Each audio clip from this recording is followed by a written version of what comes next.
नमस्कार, आओ मिलकर सीखे चैनल पर आपका हार्दिक स्वागत है। इस वीडियो में मैं लेकर आया हूँ कक्षा 6 रसायन विज्ञान की दैनिक और वार्षिक पाठ योजना, जिसमें प्रकरण लिया है वायु व वायुमंडल। इसमें शिक्षण बिंदु है वायु की उपस्थिति, वायु के गुण और वायुमंडल। तो चलिए शुरू करते हैं। प्रेजेंट बाय आओ मिलकर सीखें। सर्वप्रथम लिखेंगे विद्यालय का नाम, जहां पर आप ये लेसन प्रस्तुत करेंगे। कक्षा 6 विषय रसायन विज्ञान प्रकरण वायु व वायुमंडल। यहाँ पर दिनांक, कालांश और समयावधि 30 मिनट। फिर टेबल बना करके एक तरफ लिखेंगे शिक्षण उद्देश्य, दूसरी तरफ अपेक्षित व्यवहारगत परिवर्तन। शिक्षण उद्देश्य में पहला लिखेंगे ज्ञानात्मक। इसमें लिखना है छात्र वायु व वायुमंडल से संबंधित तथ्यों का प्रत्यास्मरण कर सकेंगे। छात्र वायु व वायुमंडल से संबंधित तथ्यों का प्रत्याविज्ञान कर सकेंगे। अवबोधात्मक, छात्र वायु व वायुमंडल से संबंधित तथ्यों की व्याख्या कर सकेंगे। छात्र वायु व वायुमंडल से संबंधित तथ्यों के महत्व को समझ सकेंगे। फिर है ज्ञानोपयोग, जिसमें लिखेंगे छात्र वायु व वायुमंडल से संबंधित ज्ञान का प्रयोग उच्च अध्ययन में कर सकेंगे। छात्र वायु व वायुमंडल से प्राप्त ज्ञान का दैनिक जीवन की नवीन परिस्थितियों में उपयोग कर सकेंगे। कौशल, छात्र वायु व वायुमंडल से संबंधित तथ्यों की जानकारी प्राप्त कर सकेंगे। छात्र वायु व वायुमंडल की उपस्थिति को प्रयोग द्वारा प्रदर्शित कर सकेंगे। अभिरुचि, छात्र वायु व वायुमंडल के विषय में जानने में रुचि ले सकेंगे। छात्र वायु व वायुमंडल से संबंधित तथ्यों के विषय में विचार विमर्श करने में रुचि ले सकेंगे।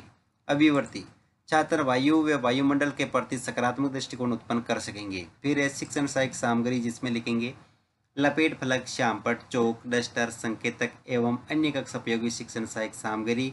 पूर्व ज्ञान, छात्र वायु वे वायुमंडल के विषय में सामान्य जानकारी रखते हैं। फिर है प्रस्तावना प्रश्न, जिसमें टेबल बना करके लिखेंगे छात्राध्यापक क्रियाएं, दूसरी तरफ विद्यार्थी क्रियाएं। अगर आप छात्राध्यापिका हैं तो जहां पर भी छात्राध्यापक लिखा है उसकी जगह आप छात्राध्यापिका लिखेंगे। इसमें फर्स्ट क्वेश्चन, चपाती बनाने हेतु किस अनाज की आवश्यकता होती है? गेहूं की। गेहूं से भूसे को अलग किस पृथक्करण विधि द्वारा करते हैं? निष्पावन। निष्पावन प्रक्रिया में किसकी सहायता से पृथक्करण किया जाता है? वायु की। वायु कहाँ कहाँ उपस्थित होती है? समस्यात्मक प्रश्न। उद्देश्य कथन में लिखेंगे आज हम वायु व वायुमंडल के विषय में विस्तार पूर्वक अध्ययन करेंगे। फिर है प्रस्तुतिकरण, जिसमें टेबल बना करके लिखेंगे शिक्षण बिंदु, छात्राध्यापक क्रियाएं, विद्यार्थी क्रियाएं, विधि प्रविधि और श्यामपट सार।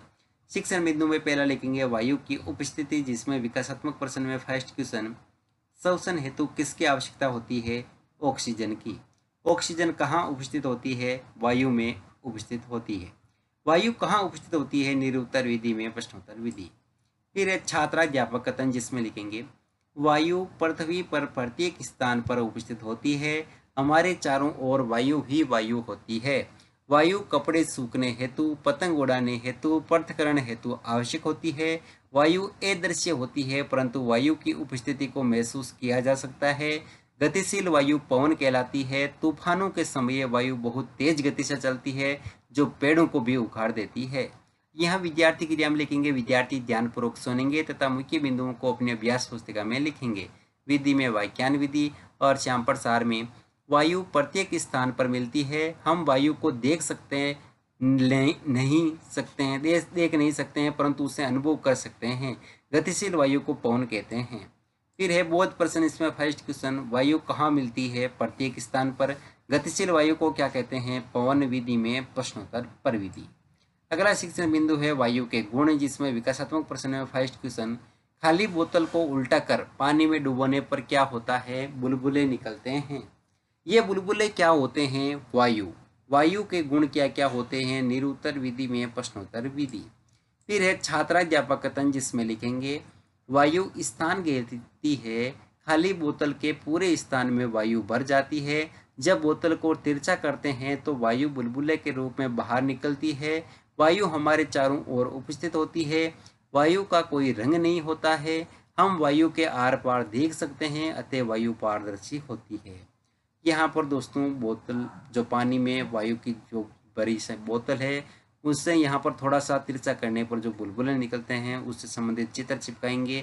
बोध प्रश्न में लिखेंगे फर्स्ट, यहाँ पर दोस्तों विद्यार्थी क्रिया में लिखेंगे विद्यार्थी ध्यानपूर्वक सुनेंगे तथा मुख्य बिंदुओं को अपने अभ्यास पुस्तिका में लिखेंगे। विधि में व्याख्यान विधि और श्यामपट सार में वायु स्थान घेरती है, वायु रंगहीन व गंधहीन होती है, वायु के आर पार देखा जा सकता है। फिर है बोध प्रश्न, इसमें फर्स्ट क्वेश्चन, वायु के गुण बताइए, तो रंगहीन व पारदर्शी। वायु क्या घेरती है, स्थान विधि में प्रश्नोत्तर पर विधि। फिर अगला शिक्षण बिंदु है वायुमंडल, जिसमें विकासात्मक प्रश्न में फर्स्ट क्वेश्चन, वात सूचक यंत्र किसकी सहायता से घूमता है, वायु की। वायु कहाँ उपस्थित होती है, हमारे चारों ओर। हमारे चारों ओर उपस्थित वायु का आवरण क्या कहलाता है, निरुत्तर विधि में प्रश्नोत्तर विधि। फिर है छात्राध्यापक कथन, जिसमें लिखेंगे, हमारी पृथ्वी वायु की एक पतली परत से घिरी हुई है। इस परत का विस्तार पृथ्वी की सतह से कई किलोमीटर ऊपर तक है तथा इसे वायुमंडल कहते हैं। जैसे जैसे हम वायुमंडल में पृथ्वी के तल से ऊपर की ओर जाते हैं, वायु विरल होती जाती है। यही कारण है कि पर्वतारोही ऊंचे पर्वतों पर चढ़ते समय ऑक्सीजन का सिलेंडर अपने साथ ले जाते हैं ताकि ऑक्सीजन की पूर्ति हो सके। यहाँ विद्यार्थी क्रिया में लिखेंगे, विद्यार्थी ध्यानपूर्वक सुनेंगे तथा मुख्य बिंदुओं को अपनी अभ्यास पुस्तिका में लिखेंगे। विधि में वाक्यान विधि और श्यामपट सार में लिखेंगे, वायु की वह परत जो पृथ्वी को घेरे हुए हैं उसे वायुमंडल कहते हैं। पृथ्वी पर जीवन के लिए वायुमंडल आवश्यक है। फिर है बोध प्रश्न, इसमें फर्स्ट क्वेश्चन, पृथ्वी पर उपस्थित वायु की परत क्या कहलाती है, वायुमंडल। पृथ्वी के तल से ऊपर की ओर जाने पर वायु कैसी होती है, विरल विधि में प्रश्नोत्तर पर विधि। फिर है मूल्यांकन प्रश्न, इसमें फर्स्ट क्वेश्चन, वायुमंडल का विस्तार है मीटर में, सेंटीमीटर में, किलोमीटर में, मिलीमीटर में। वायु के आर पार देखे जा सकने के कारण वायु होती है पारदर्शी या अपारदर्शी। वायु स्थान नहीं घेरती है, सत्य या असत्य। वायु की उपस्थिति पर टिप्पणी लिखिए और वायुमंडल किसे कहते हैं, गहरे कार्य में लिखेंगे, वायु के गुण लिखिए। अंत में परिवेक्षक टिप्पणी।